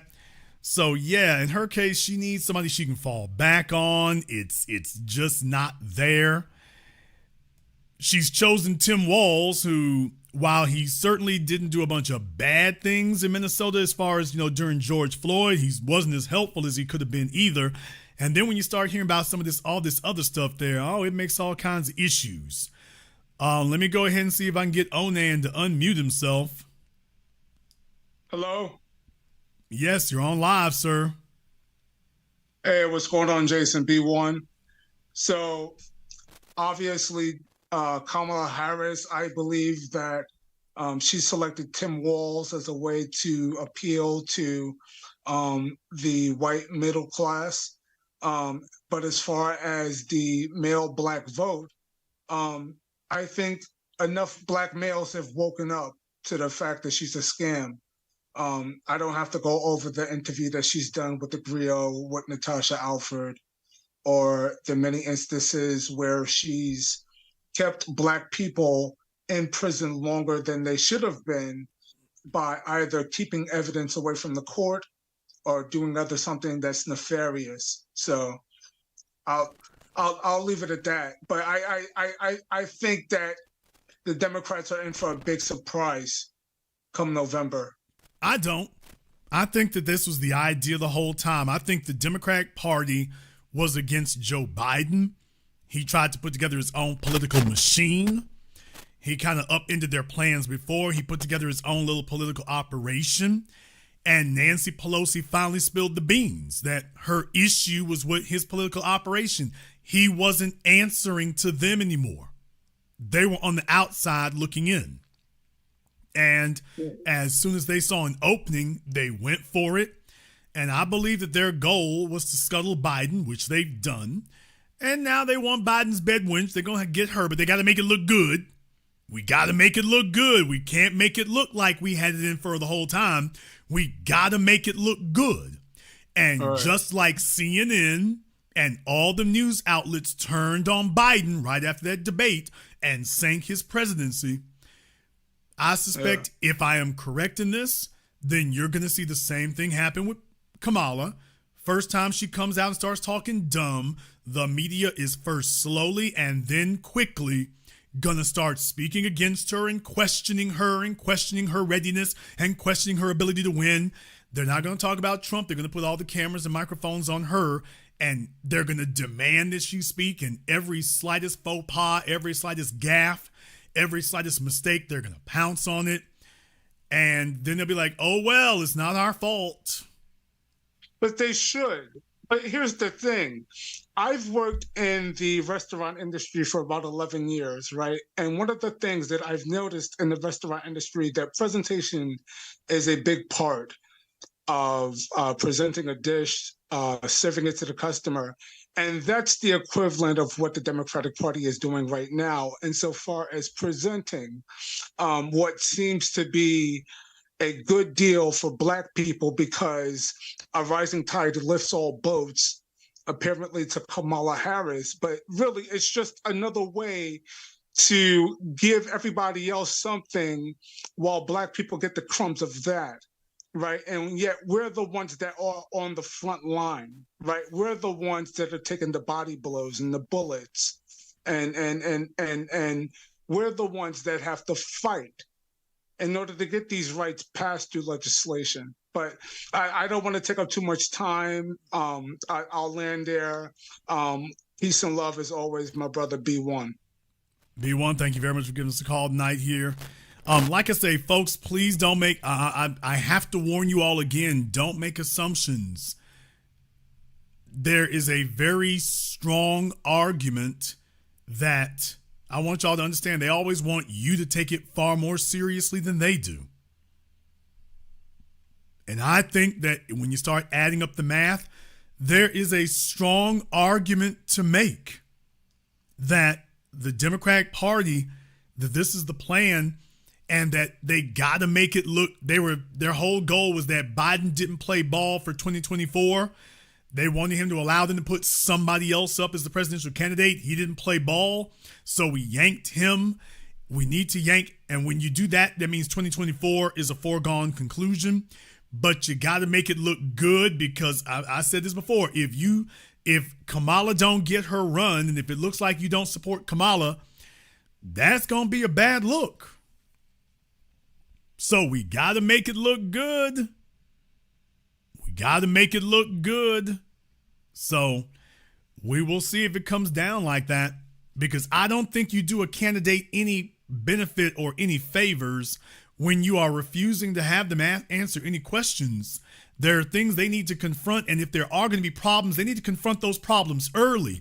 The reason for taking questions is so if there is an issue, you can confront the issues early, not confront the issues late. That's the problem. Let's go ahead and see if we can get JD up here on Zoom. JD, what's on your mind? Hey, nice to talk to you this evening, Mr. Black. I would just say, as someone that's from Minneapolis, St. Paul, I think that, I can add a little bit to this conversation by saying that, Governor Tim Walz didn't do anything for Black people, and he definitely didn't do anything for Black men. When you look at the history of Minnesota, just going back to the last 20 years, Black Americans in Minnesota have underperformed most of the 50 states in America. Minnesota and Wisconsin, being part of the upper Midwest, have had the highest performance and outputs for Blacks across the economic stratosphere. Jobs, education, family development, family planning. No matter what stats you look at, incarceration, Minnesota and Wisconsin have been one of the worst places for the average Black person to live. So the idea that Tim Walz would be so attractive for Black men makes no sense. But then again, I'm of the position that this entire election is the greatest comedy show I've ever witnessed in my life. You're talking about a party who has sent nearly $2 billion to their top 5 issues. You're talking about $200 billion to the Ukraine, $400 billion to Israel, $10 billion per year in the last 10 years to Taiwan. And they've sent about $1 trillion to cover the 15 million illegals that they're bringing into this country. Not to speak on the fact that the Rainbow Mafia, they've gotten $1 trillion. So we're talking about, in the last 4 years alone, the Biden-Harris administration has spent nearly $3 trillion on their 5 pet issues, and none of those includes Black people, especially Black men. So I'm going to need them to sell me on what exactly are Black people and Black men getting out of a Tim Walz being added to the Harris ticket. I got really one thing to say to that, and my 2 words are Philando Castile. I want to talk to you about Minnesota. Folks, all I gotta say is Philando Castile. Don't come to me with the fake stuff out here. Don't come to me with the fakeness. Everybody plays that game, but we hadn't forgotten about that. We're not forgotten about that at all. That's a game that keeps getting played, and that's the game they keep running around with to see, well, are y'all paying attention? Are you all paying attention? They love putting up window dressing, and please remember what they do is they give acknowledgement. I don't want to hear about no damn free lunches. The Black Panthers started that. I don't want to hear about no free lunches. You got free lunches everywhere in America. That's not novel. What the hell? It's not novel. How about putting folk in a situation where they don't need no free lunches for their kids? Because you're certainly doing that for the immigrants they're bringing over there. That's who his concern has been, is making sure they have driver's licenses. Exactly. Now, the native Black folk don't have business licenses, but they want to make sure illegals have driver's licenses, for all their businesses and their mosques and everything they're setting up. That's what they're giving the priority to. So the issue here is we're just not playing the game on that. And the fact that she's brought him, I'm like, by the way, what are his credentials? I mean, and then you have to look at the fact that you're talking about we're on the verge of 3 foreign wars. And we already know who's going to get on the front lines. It's going to be young black men and poor white male Americans. But you can believe that with all the sacrifice that they will ask of black men, we won't get anything. I've already told you, $3 trillion that the Democrat Party has spent on their 5 pet issues. Now they're going to say to black men in 2025, you know what? We got this war in Ukraine and it's time to send over American foot soldiers. We got this war over here in Taiwan is being invaded by China. We're going to need another 5 million soldiers for that. And then we got this Israel-Gaza situation. Now we got to send you black folks over there to fight these Arabs in protection of Jews who we've sent over like $400 billion. I mean, you got to be kidding me with this stuff, man. I don't even think the Democrats are really taking this whole election serious, because I heard you mention earlier a good point. You can't compare Kamala Harris to Barack Obama. Barack Obama had a lot of things going in his favor. The fact that he actually won a primary against the golden child, Hillary Clinton. Why do we ignore the fact that he actually beat Hillary Clinton? He was the underdog. He actually had to win a primary. He didn't just become Barack Obama. He lost to Bobby Rush back there in Illinois as well. He didn't just always win. He had to prove himself, and then he had to take out the elite selected politicos to get to where he's at. Kamala Harris lacks charisma. She's never won a real primary nationally, which is what we're seeing with Tim Walz. It sounds good on paper, but the moment that you put them in a situation where they have to flow naturally and ask several questions on a specific topic, they blow it. The same thing with Kamala. The one time we saw her in a primary, she went from the media loved her in 2020. She came out of the gate with like 15% in the polls. She was in the top 3 during the first 3 months. The moment she got to 1, 2, 3 debates, she got up there with Tulsi Gabbard and she couldn't read from the teleprompter and she hit her from an angle that she wasn't prepared for, and she stood there in front of the millions of Americans, doe-eyed and tongue-tied, and Tulsi Gabbard clobbered her. Tulsi Gabbard clobbered her so badly that they hid this woman for 3.5 years. And here we are in 2024, and you're going to tell me they had 14 million primary votes and none of them were for her? No one's heard her speak in 3.5 years, and there's all this energy? I call cap on that. Well, I mean, look, it's manufactured. Of course, they're going to do that because, I mean, you're in the Matrix. They've perfected being able to do these things overnight. The real thing is there's a difference between a hype cycle and a success cycle. And right now it's a hype cycle and whatnot. Yeah, and they're doing exactly what you do. I mean, you take a look at, no offense, ladies, you take a look at all these stripper female rappers out here. Everything's fine until they have to make a song. They're great on Instagram, wiggling their butt cheeks. Everything's great for them until they have to actually make a song that somebody needs to listen to, and swinging your butt cheeks is no longer a benefit to it. She's going to do fine for a little while, but that's going to come off. The only way you can keep it going is if she's able to do something she's proven unsuccessful at doing before. Hosting a bunch of rallies where you really sound like you're introducing somebody else, but oh, wait a minute, it's you. That's going to last for a little bit, but at some point what's going to happen, she's going to have to get in front of a microphone. She will be unscripted. Donald Trump is going to say something that must be responded to, that you will not be able to ignore. And when that happens, that's when it goes south. He's going to say something at the debate or whatever, and she's going to have to respond to it in real time. And he's got so much experience at it, at least more than her. Not to say he's the greatest of all time, because he's far from it. But he doesn't have to be the greatest ever. He just has to be better than her. Just like he was better than Biden. He doesn't have to be the greatest ever. He just needs to be better than you. As far as Tim Walz is concerned, Tim Walz is the establishment candidate. He is your proof that the Democrat establishment is running this. That they did not want some guy who they see is a little bit too powerful and a little bit too uncontrollable, Josh Shapiro. We don't want that.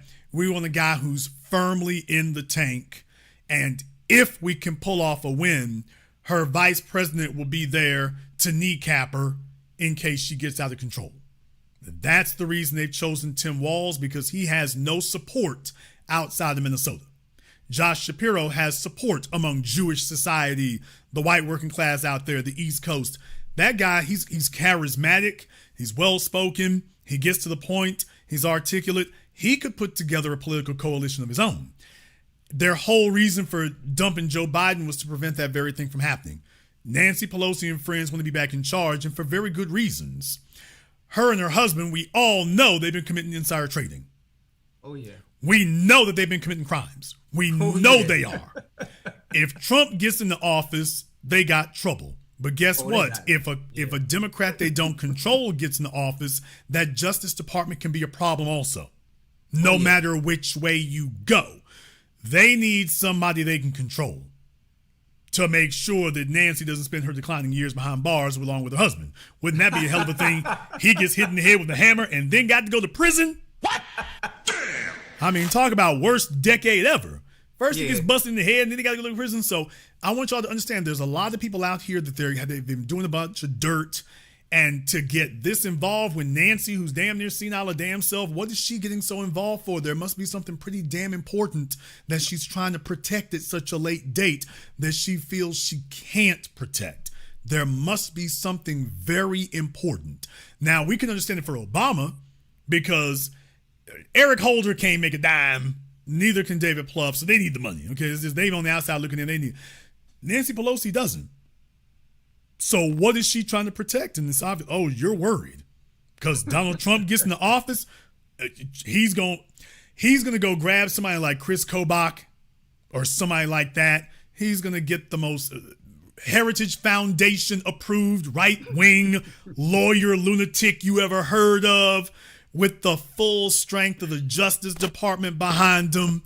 And they're coming for blood across the country. That because I think that that's the biggest fear for the Democratic elites is that they've already set the stage for what the outcome would be if Trump is elected, because we've had them put a former president on trial, convict them. They've tried to bankrupt this man. That's just human nature to defend oneself. So they are fully aware. If Trump wins, he made so many mistakes that you don't make in political power. You talk a lot about power dynamics. When it comes to political power, that's not something that you play around with because you're determining how to who's going to get what with whose money, and there's a lot of money to be made on a personal level. So Trump made a lot of mistakes his first time around by who he had around him. How the biggest mistake he made is when he said he was going to lock Hillary Clinton up, right? He took that as a joke. He took that as like a campaign rallying cry, but that's not how Hillary Clinton and the insiders in the Democratic Party took it. They took it as like, if we get a chance to put you in the clink, you're going to be in the clink. And when they didn't get the chance to put him in the clink immediately with the Atlanta trial, they got him in New York, but the time frame didn't add up to before the election for him to be in prison. So they tried to have him assassinated. Someone did. That didn't work. Now they are fully aware that if Trump gets in office, he will probably spend his first 2 years locking up everyone connected to the Democratic elite, all their relatives, all their friends. He will literally decimate the entire Democratic Party. I'm a true believer in that. Donald Trump wrote a book. Everybody knows about The Art of the Deal, but he went on Oprah's show. If y'all remember decades ago, he went on Oprah's show to promote his second book, Surviving at the Top. If you ever saw that interview that Donald Trump did with Oprah Winfrey decades ago, he talked about his book, Surviving at the Top. And you'll remember there's a chapter in Surviving at the Top called Sometimes You Gotta Screw 'Em. There's a chapter in Donald Trump's book titled Sometimes You Just Gotta Screw 'Em. Oprah Winfrey sat there. I don't really agree with that concept for a woman who screwed a whole bunch of damn people. I'm just like, baby, can you stop lying for 5 seconds? But by the way, there's a chapter in his book with that title that sometimes you're going to have to do them something.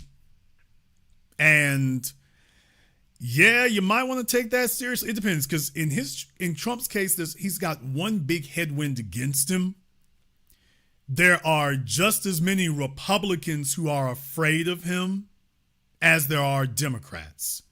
There are just as many members of the Republican establishment who are scared of him as there are Democrats. He's a very popular figure, but what he's been very bad at is making allies. So he's been practicing this Darwinism and this survival of the fittest for a guy who wrote a book called The Art of the Deal, and he doesn't make any deals, which is the real issue there. So, okay, he doesn't really make any deals, and there's going to be the headwind for him. If you're going to mount a full frontal assault like that using the government, you're going to need a lot of folk to be on your side. They're going to have to back your play. Dick Cheney had that. Donald Trump doesn't.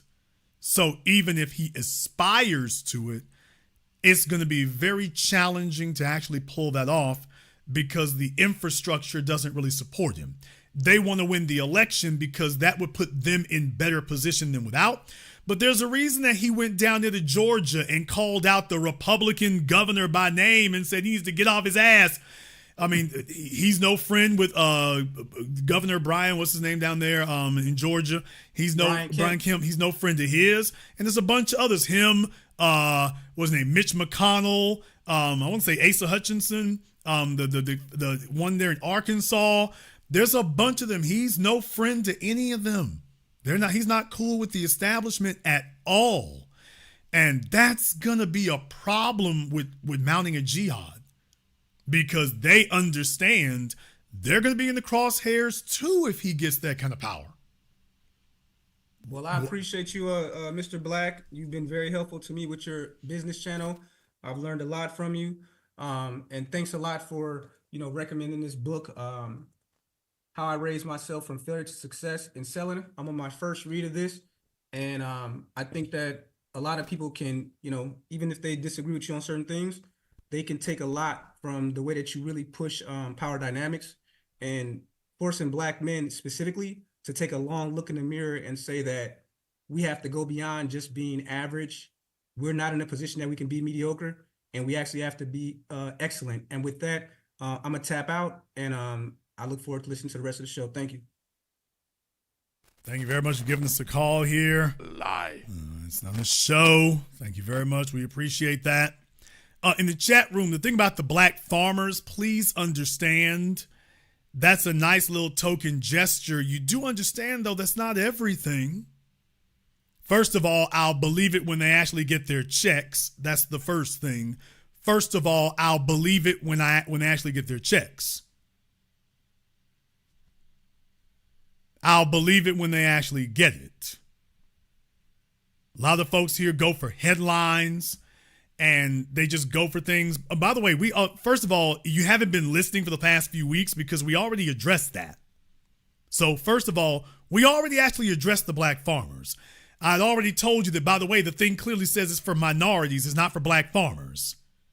So for those of you talking about the Black farmers, clearly you did not read what it actually said, because it doesn't actually say Black farmers. It says minorities. So by the way, for those of you, Jason, did you talk about the Black farmers?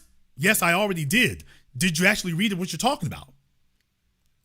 Because if you did, you would know, by the way, yeah, it doesn't actually say Black farmers. That's not what it says. We covered that already. Folks, you got to go beyond headlines. You can't just stop at headlines. You have to go ahead and actually read these things. You have to look for all the trick bag language that we've been telling you all about. The media is going to lie to you first and foremost. The media is going to lie to you. The white corporate media is going to lie to you. They're going to put up a headline that says, Black farmers, Black farmers, Black farmers. Then you read the article and realize it says minorities. Well, that includes you Black farmers too, though, doesn't it?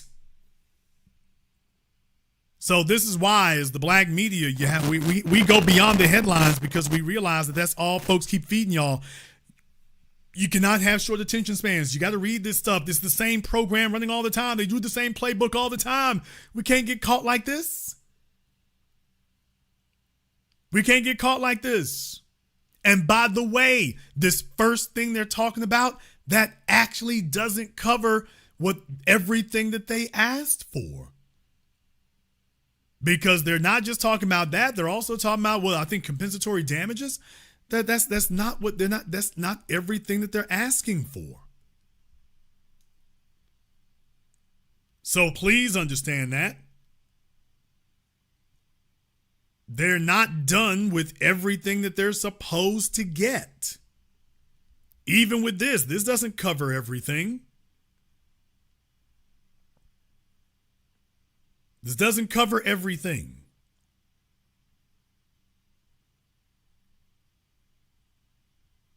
So I'm glad to see that something has happened, but I'm not easily impressed. Let me go ahead and read to y'all right quick from a PR Newswire. For those of you who didn't know, Jay, did you hear about this? Did you hear about it? National Black Farmers Association calls today a win, historic $2 billion payout for discrimination in farmer lending.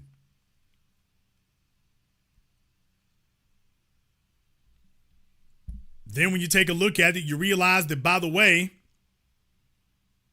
the National Black Farmers Association has championed a major victory for African American farmers and their families in the United States after years of protests, lawsuits, and failed bills. The organization, led by President John Boyd, has successfully secured $2.2 billion for discrimination in farm lending from the U.S. Department of Agriculture. Now, listen to this next part here. Section 22007, signed into law by President Biden nearly 2 years ago. This historic payout comes as a result of the Inflation Reduction Act, signed nearly 2 years ago, by the way. Approximately 43,000 farmers will each receive payouts of up to $500,000, with the average award being $82,000. Damn! Let me say that again. Approximately 43,000 farmers will each receive payouts of up to $500,000, with the average award being $82,000. Damn! Now, even in this news read here, do you see how they put the construction of that sentence together? Well, there's 43,000 of them. Ooh, that's a lot of folk. And 43,000 farmers will each receive payouts. Well, did you miss the words of up to? You'll be sitting there, if you run through that sentence or your attention span is not very long, you didn't hear, by the way, it's up to $500,000, but the average will be $82,000. So glad they didn't make us go dig for that one. $82,000. So how are you going to go up against Monsanto and Arthur Daniels Midland with $82,000? You've been waiting decades to get $82,000? Somebody said, how much is a tractor? A small tractor is $80,000. If you're talking about one of the big reapers or something like that for tilling the land, man, from John Deere, those things can run anywhere from $250,000 to $1 million. What? You all need to go look up how much industrial farm equipment actually costs.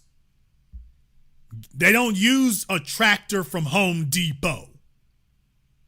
They use industrial equipment. Those suckers can run anywhere from $250,000 to $1 million. They got state-of-the-art software, particularly for their GPS. It's really just a huge markup, but this isn't a tractor you use for mowing the lawn. These things are used to cultivate acres of land. And by the way, that's just for one. Remember, there are tons of lawsuits, and the whole thing about right to repair is about how difficult the manufacturers make it to fix these tractors when they have a problem. Yes, one of y'all went to go Google that. Even a used one can cost you hundreds of thousands of dollars, even for a used one. If you're a farmer, and they talking about $82,000. So let me get this straight. Y'all been waiting how long to get $82,000? You've been waiting how many years to get $82,000?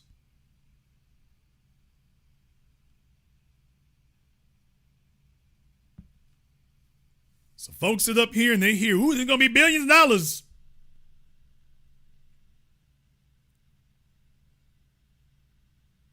By the way, one more thing, because there was a paragraph that was buried in here. It says Boyd, remember they just talked about Boyd, who's in charge of the Black Farmers Association, got it. Boyd reflects on the long and difficult road to this victory, stating, quote, no matter how it is sliced, really? No matter how it is sliced, the $2.2 billion in payout is historic. In 1999, Black farmers received a $1 billion payout. In 2013, a $1.25 billion payout was made in a late filer's lawsuit settlement.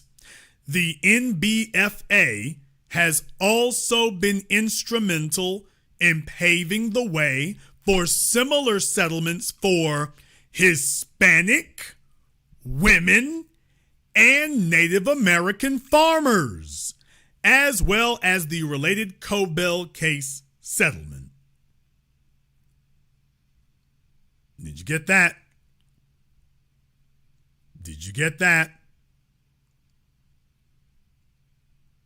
The National Black Farmers Association has also been instrumental in paving the way for similar settlements with Hispanic, women, and Native American farmers. Please understand that, folks.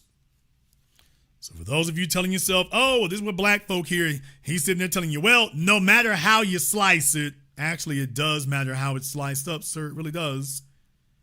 You've been waiting how long to get $82,000? You've been waiting how long to get $82,000?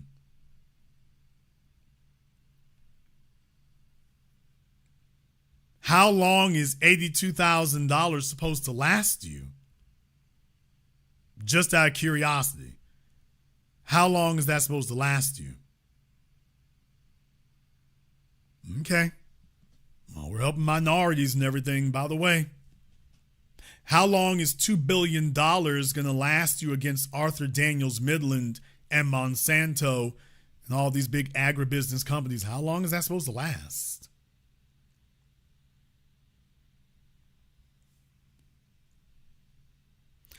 So there's a reason why we keep ourselves focused on these things. There's a reason why we study them. There's a reason why we go in depth. There's a reason why we don't fall for trick bag language.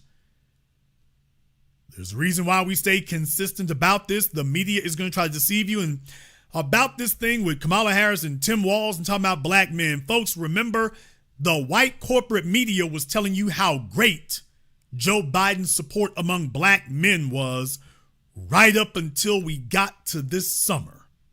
Then they finally started admitting Joe Biden doesn't have any black support. Remember? While the white corporate media was telling everybody about how strong Biden's support is. Remember? They spent all that time talking about how strong Biden. While Biden ain't got no problems with the black vote. Biden is doing great with the black vote. While Biden's got the black vote locked down. The black vote is in the bag. No issues, no problems. Remember? That's what they were saying the whole time. They were saying that right up until this summer. Then they started admitting, yeah, actually, the polls for Biden are pretty abysmal. Yeah, it's pretty bad out. Yeah, it's bad and getting worse. Yeah, it's pretty terrible out here. Well, I'll be damned. Could it be that they're just doing it again? Could it be they're doing it again? And by the way, they're telling you without saying it. They're saying it without saying it. Oh, everything's going great for Kamala. Black men love Kamala. And then one day you wake up, Kamala's support among black men was always soft. Her support among black people was always soft.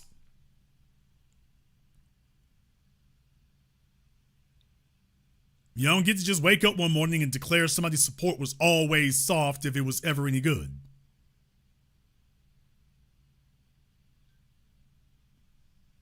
So just keep that part in mind that right now they're hyping her up and they're declaring everything's great, everything's fine, everything's wonderful here. Okay. All right. We'll see. We'll see. 3 months to go. We'll see. At some point, you got to come say something. We'll see how it goes for you. We're going to go ahead and wrap things up here tonight.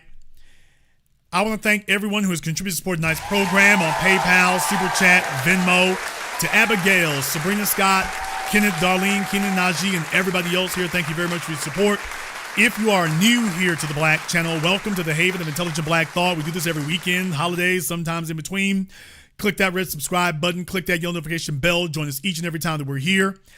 If you have not been to our website, blackchannelfilms.com, you want to go and check out our groundbreaking best-selling documentary work, 7 a.m., Gentrified, Race War, all available on DVD and streaming. Go to blackchannelfilms.com. That is blackchannelfilms.com. I want to thank all of you for tuning in to tonight's program. Thank you for watching live or recorded. Thank you for liking, subscribing, and sharing. And this concludes tonight's broadcast of the Black Channel. I am your host, your brother, your humble servant, the Black Authority. And until next time, my brothers and my sisters from around the world, remember, Black is the future, and the future is uncompromising.